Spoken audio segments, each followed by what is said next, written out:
আপনার বাড়িটা আমি কিনছি। আমি আব্দুল সুবান। কি?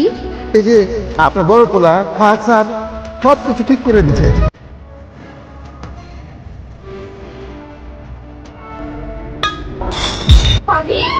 হাত থেকে গ্লাসটা পড়ে গেল। ক্লাস হাত থেকে এভাবে পড়ে যাওয়াটা তো ভালো লক্ষণ না। একটু দেখো না যে বাসার সবকিছু ঠিক আছে কিনা। কোন বাসা? মানে তোমার বাসার। ওই বাসায় তো আমি ঠিক ছিলাম না।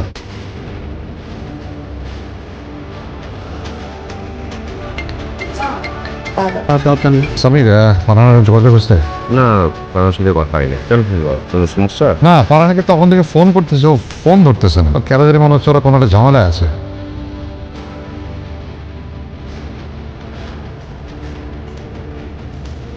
কাকা, কাকি কেমন আছেন?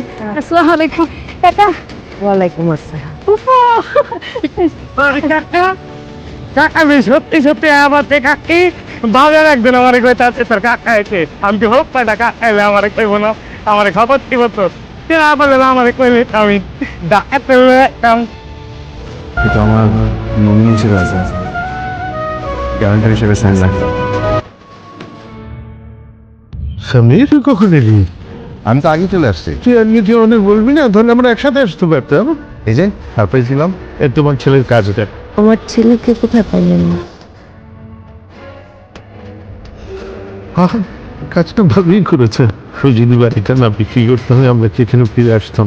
সব উপরাল্লার সাজানো ঘটনা। আমার স্বামী কষ্ট পায়, কিন্তু উনি যা করেন সে ভালোর জন্যই করেন, খারাপের কিছু নাই।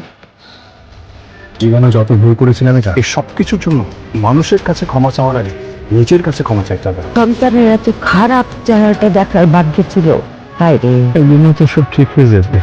সেদিন হয়তো আমরা বাইচা থাকবো।